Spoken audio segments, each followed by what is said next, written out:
হ্যাঁ, সালাম দাও তো। আসসালামু আলাইকুম। কি নিবা তুমি?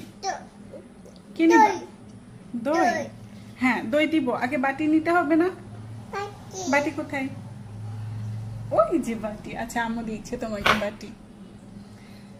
এই যে এটা সোজা করে নিয়ে, হ্যাঁ এইভাবে নিয়ে, এই যে বাটি। ঠিক আছে। আসসালামু আলাইকুম সবাইকে। আজকে আমি আপনাদের সাথে খুবই হেলদি একটা মিল শেয়ার করব, যেটা আপনারা বাচ্চাদেরকে সকালে ব্রেকফাস্টে খাওয়াতে পারেন অথবা দুপুরে লাঞ্চে খাওয়াতে পারেন। রাতে না দেওয়াই ভালো, যেহেতু এতে টক দই আছে, বাচ্চাদের ঠান্ডা লাগতে পারে, সে কারণে আপনারা এটা লাঞ্চে অবশ্যই খাওয়াতে পারেন। হ্যাঁ বলো। দই। আচ্ছা, দই দিব। ঠিক আছে। বাচ্চাদের জন্য টক দই খুবই হেলদি, আর শুধু বাচ্চাদের জন্য না, বড়দের জন্য এটা অনেক healthy. Good job, good job. আর একটু দাও। হ্যাঁ,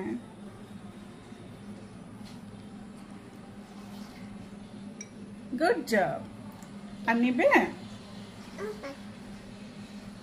বাস, হয়েছে মা, হয়েছে হয়েছে। আর নিও না, তাহলে বেশি হয়ে যাবে, তখন আম্মুকেও খেতে হবে। হয়ে গেছে, ঠিক আছে। হ্যাঁ, রান্না করবে। আচ্ছা ঠিক আছে। তো আফসিন এখানে টক দই নিয়ে নিয়েছে ওর ইচ্ছা মতো। আপনারা আপনাদের ইচ্ছা মতো পরিমাণ মতো নিয়ে নেবেন। এটা নির্দিষ্ট কোনো পরিমাণ নেই, নিতে পারেন। আমি শুধু আপনাদের আইটেম দেখাচ্ছি। হ্যাঁ মা, হ্যাঁ রান্না করব। তারপর তো টক দইয়ের পর এখানে আমি চিয়া সিড যেটা বলে, ওইটা আমি ভিজিয়ে রেখেছিলাম অনেকক্ষণ। তো চিয়া সিড আমি আফসিনকে খাওয়াই। এটাও বাচ্চাদের জন্য, বড়দের জন্য খুবই হেলদি। হ্যাঁ তুমি দিবে, আমি একটু দেখাই। চিয়া সিডটাও বাচ্চাদের জন্য খুবই হেলদি। আর অনেকে আমাকে কমেন্ট এবং ইনবক্সে জিজ্ঞেস করেছেন যে চিয়া সিড আমি আফসিনকে কিভাবে খাওয়াই। অনেকভাবেই চিয়া সিড খাওয়াই, তার মধ্যে এটা একটা পদ্ধতি আফসিনকে চিয়া সিড খাওয়ানোর। আমার আর আফসিনের জন্য মোটামুটি আমি অনেকগুলোই চিয়া সিড ভিজিয়ে রেখেছিলাম। আপনারা যদি শুধু বাচ্চাদের জন্য ভেজান তাহলে 2 চা চামচ হলেই এনাফ হয়ে যাবে। প্রথমে চিয়া সিড পানিতে ভিজিয়ে রাখতে হবে আধা ঘন্টা থেকে 1 ঘন্টার মতো, আর তারপর সেটা মিক্স করতে হবে। নাও এখান থেকে দাও, ওটা দাও।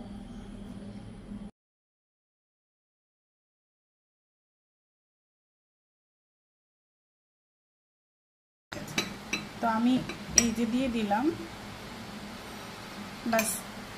এটা হচ্ছে দারুচিনি গুঁড়া। আমি এটা অপশনাল, এটা আপনারা চাইলে বাদও দিতে পারেন, বাট এটা দিলে ভালো। দারুচিনি গুঁড়া বাচ্চাদের জন্য, বড়দের জন্য খুবই ভালো। তো বাচ্চারা যদি এটার ফ্লেভার নিতে পারে, খায়, তাহলে অবশ্যই বাচ্চার খাবারে আপনারা অ্যাড করতে পারেন, এটা খুবই ভালো হবে। এটা আপনার পছন্দ মতো। আমি এখানে হাফ চা চামচের মতো দিয়েছি। কি মা? বৃষ্টি বৃষ্টি হচ্ছে? আচ্ছা তুমি রান্না করো। হ্যাঁ রান্না করো। এটা এখন একটু মিশিয়ে নিতে হবে। আর আমি কিন্তু এর মধ্যে কোনো চিনি, গুড় এক্সট্রা কিছুই মেশাবো না। এইভাবে সুন্দর করে মিশিয়ে নিতে হবে যেন টক দইটা স্মুথ একটা মিশ্রণ হয়ে যায়, আর চিয়া সিডটা টক দইয়ের সাথে সুন্দরভাবে মিশে যায়। হ্যাঁ বলো। এরপর এর মধ্যে আপনারা পছন্দ মতো ফল অ্যাড করতে পারেন, ছোট ছোট টুকরা করে কেটে দেওয়া যায়। আমি একটা কলা নিচ্ছি, পুরাটা দিব না যেহেতু আফসিন পুরাটা খেতে পারবে না। তো আমি এটা ছোট ছোট টুকরা করে অল্প কিছু দিয়ে দিব।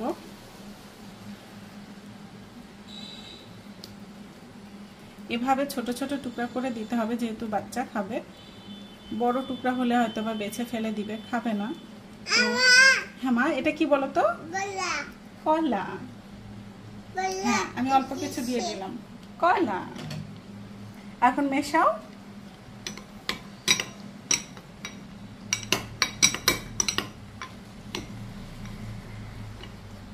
এটা দিবে।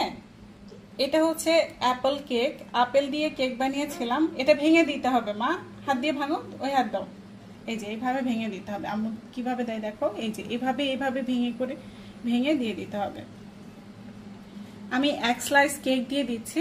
আর আমার পেজে এবং চ্যানেলে আমি রিসেন্টলি একটা ভিডিও শেয়ার করেছি যে আপেল দিয়ে কিভাবে কেক বানাতে হয় বাচ্চাদের উপযোগী। তো সেটা দেখতে পারেন, কারণ এটা হচ্ছে সেই আপেল কেকেরই একটা স্লাইস। আর একটু ছোট করে দিতে হবে মা। আপেল কেকের পরিবর্তে আপনারা যে কোনো কেক মেশাতে পারেন। কেক দেওয়ার কারণ হচ্ছে কেকে এক ধরনের মিষ্টি থাকে, আর সেই মিষ্টির কারণে এই টক দইয়ের মিশ্রণটা এটা বাচ্চার জন্য খুবই ইন্টারেস্টিং হয়, খুবই টেস্টি হয়। বাচ্চারা খেতে খুব আগ্রহ পায় এবং মজা পায় বলেই বাচ্চারা অনেকটুকু খায়। যেহেতু এখানে আপনি আলাদা করে কোনো মিষ্টি মেশাচ্ছেন না, সে কারণে আপনি এর সাথে কলা বা এ ধরনের নরম যে কোনো ফল মেশাতে পারেন। আপনারা চাইলে ড্রাগন ফ্রুটটাও ছোট ছোট কুচি করে এর মধ্যে দিয়ে দিতে পারেন। কলা, ড্রাগন ফ্রুট এই টাইপের যে কোনো নরম ফল আপনারা মেশাতে পারেন। আপনারা চাইলে খেজুর মেশাতে পারেন ছোট ছোট কুচি করে এর সাথে। আর কেক মেশাতেই হবে এটা জরুরি না। কেক যদি না মেশান তাহলে মিষ্টি জাতীয় যে কোনো ফল মেশালেই হবে, যেমন কলা, ড্রাগন ফ্রুট অথবা খেজুর। এটা আফসিনের খাবার, তাই না? আমি কাছ থেকে দেখাই। আরো মেশাবে? আচ্ছা ঠিক আছে, মেশাও। তো এই খাবারের মধ্যে আছে খুবই উপকারী টক দই, খুবই উপকারী আর হেলদি চিয়া সিড, তারপর সুপার ফুড কলা, তারপর আছে কেক, যে কেকের মধ্যে আপেল আছে, বাদাম মিক্স আছে। হ্যাঁ মা, কোনটা? আর আছে দারুচিনি গুঁড়া। হ্যাঁ মা, কি? অরেঞ্জ। অরেঞ্জ অরেঞ্জ অরেঞ্জের মধ্যে দিব না মা। তো বাচ্চা যদি মজা করে এটা খায় তাহলে তো আলহামদুলিল্লাহ অনেক পুষ্টি পাবে এই খাবার থেকে, বাচ্চার জন্য যেটা খুবই ভালো। এই ছিল আজকের রেসিপি। আপনারা অনেকেই জানতে চান আফসিনের জন্য আমি যে হেলদি খাবারগুলো বানাই সেগুলো আপনাদের সাথে আমি যেন শেয়ার করি। তো আমি চেষ্টা করছি শেয়ার করার, আশা করি আপনাদের ভালো লাগছে। এটা দেখতে এরকম হয়েছে, এটা বড়রাও খেতে পারবে। এটা কে বানিয়েছে? তুমি?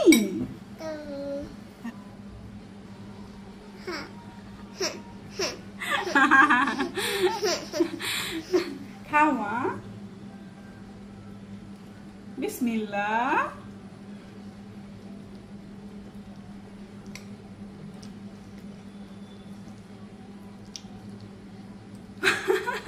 মজা মজা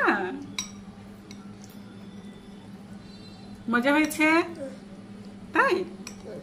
আরো খাবে? আফসিন বাই বলো তো, বলো আল্লাহ হাফেজ।